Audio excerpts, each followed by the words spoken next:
Okay, friends, look at this gorgeous, vintage, rustic looking pumpkin decor we're going to make today. This is Tammy with my Whimsical Day. Thank you so much for tuning in. So first of all, I found this, well, let's start with the pumpkin. It's actually a popsicle. I got it at Wholesale Decor N More, but we're going to make a pumpkin out of it. And this sign, I got it real cheap at a thrift store, so I was super happy about that. And I'm going to leave it the brown color, but I'm just distressing all the edges, sanding them really well. Even the sides I'm going to sand and distress and rough up. I thought this was a great little sign just for, and I think I got it for 50 cents. But super fun. See, now I'm going on the side surfaces too, and just getting the sheen off and also just getting it roughed up. So this is my desktop mini vacuum cleaner. Just getting all those paint particles and sawdust and yucky stuff that I don't need at my area. So like I said, I'm leaving it the brown color, but I am going to put a little bit of white paint in the surface there to mostly cover up the text that was there. It's not completely covered up, but it didn't really need to be because the paper is thick enough. I've got some scrapbook paper from Hobby Lobby and it's thick enough that it won't show through, but I just wanted to make sure. So I put a layer, just a quick little layer of white paint. And now I'm cutting my scrapbook paper down to size. I'm just kind of looking at it. I just use my paper trimmer. Then I put my trimmer down there and realized I need to trim it a little bit more, but I decided just to cut a little sliver off with my scissors.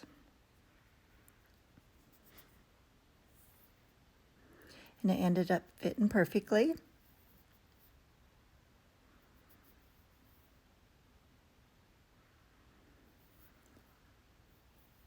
So I'm going to put a generous layer of Mod Podge in that boxed frame surface.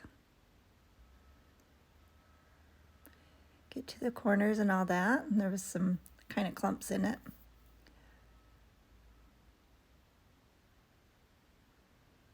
Just kind of smoothing it out and getting it all over that surface.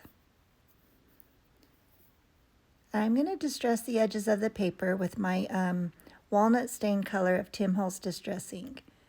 Just going around all the edges and emphasizing the corners and making it look pretty and kind of rustic.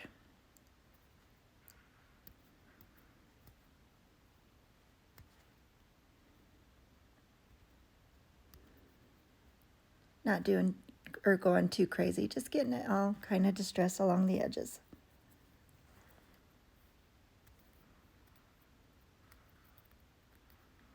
So now I need to dry that Mod Podge. That doesn't take too long. So once it's dry, I must have missed the part where I put the paper in. I apologize about that. I put the paper in on the dried Mod Podge and then put parchment paper in. And I missed the part, so I really messed up. I painted the pumpkin part Pueblo color by Folk Art acrylic paint. And now I'm just going to use burnt umber and a little sponge I buy at the Dollar Tree. Just get that stem.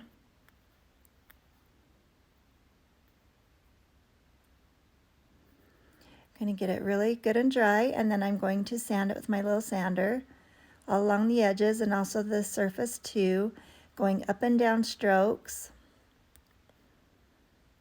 And then I go the opposite direction and make some crisscross lines here and there. But I am focusing mostly on the edges as well. I'm going to use my little vacuum again and get those paint and sawdust off. And I was thinking about using my Distress ink and going around all the edges, and I decided not to on this project. I just left them the raw wood as is. And these are those little cube blocks that you buy at the Dollar Tree. And I'm going to put 4 on the back of my pumpkin to make it dimensional, my project dimensional. Make that pumpkin stand out. Now I'm making sure I've got all blocks that stick out the same length. For the most part, they're pretty darn close to the same size, but you really do have to check on something like this. And so I just was making sure they were all stuck out the same amount. And I put 4 just randomly, and that seemed to be a good fit. And as you can see, it makes it stick out up almost just about the same amount as the boxed frame sticks out.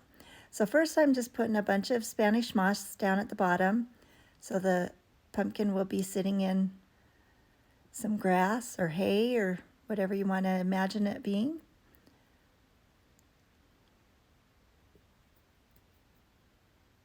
So I'm going to take some green homespun fabric, these strips that I tore off, and just tie it in a knot around the bottom of the stem.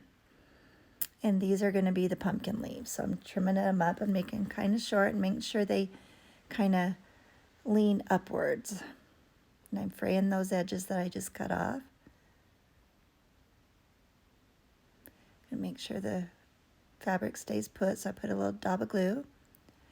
So now I'm getting some twine, just some thin twine that I get on Amazon, and wrap it around my fingers and then wrap it around the center a few times.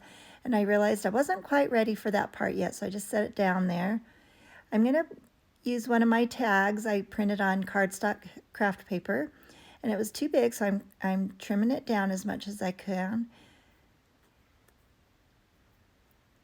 It says fall is the happiest time of all, I believe. I'm just scrunching it up really well. And I'm going to use my Tim Holtz Distress ink and just really darken all the edges and those bend marks. I'm going to use my edge of my scissors and rough up all the edges. I just really wanted it to look worn and weathered and old. So I'm punching a hole, and then I'm going to take a small piece of twine, bend it in half, stick that loop through that hole, and then I bring those tails through the loop and pull them snug. I'm just going to glue those ends on top of that knot of the homespun. And then I'm going to put those twine, so I had to re-wrap it around my fingers. Wrap that one tail around the center a few times. I'm just going to glue that on and cover the ends of the twine that goes to the tag. And then just spread those loops out and adjust them. And I wanted a teeny tiny button to put on top of the center of that twine bow. And then I'm ready to glue my pumpkin inside my surface.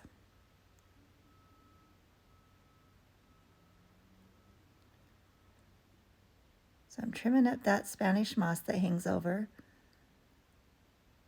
Now I'm just seeing where I exactly want to put it, and I'm putting lots of hot glue on the backs of those 4 blocks.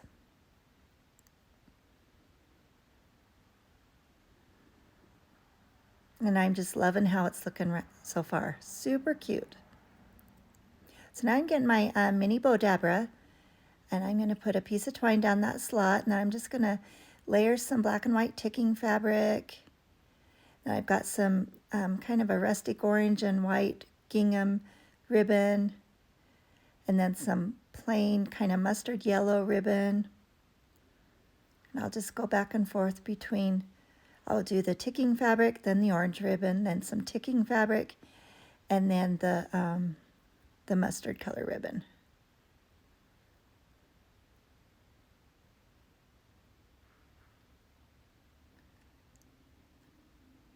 Putting some more ticking on. And the ticking isn't double-sided, so you kind of have to bend it and work with it and make sure that the right side stays on top. So I'm doing some of this mustard colored ribbon.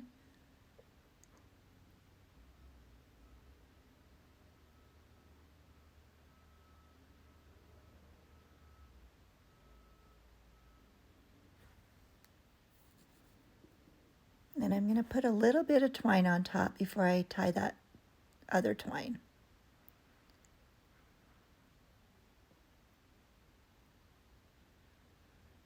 I'm going to tie it in a knot, pull it out, and just kind of munch it together, and then I'll tie it in a tight double knot on the back. And just cut off those excess pieces. Now the fluffing and getting the tails to hang down at the bottom and arrange my loops the way I want them to. The ribbons were kind of stiff, so they were harder to get to stay where I wanted them to stay, but I got them down there, and then once I glued the ribbon on, could mess with it a little bit more. I'm just going to glue that right in the center of the top of the frame.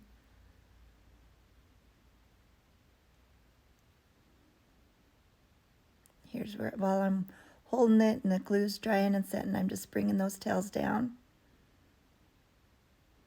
Trim them up a little bit.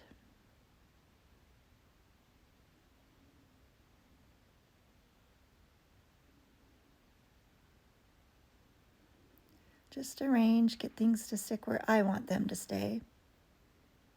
I've got this orange berry wired garland. Got this on at Hobby Lobby last year. I either got it at 40% off or I waited and got it after fall clearance. I'm not sure. But this will last me quite a long time. So I'm just wrapping it around a pencil, and then I spread it out and clip the pieces that I need. And I think I put 4 on this, so I just kind of stick them where it looks like it needs some fillers. Kind of pulled it out and spread it out too long, so I'm kind of scrunching those curls back up a little bit.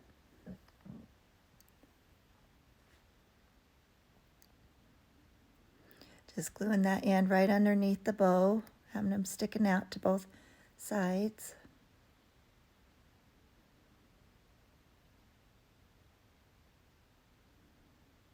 I'll do the same on the other side, make them kind of match.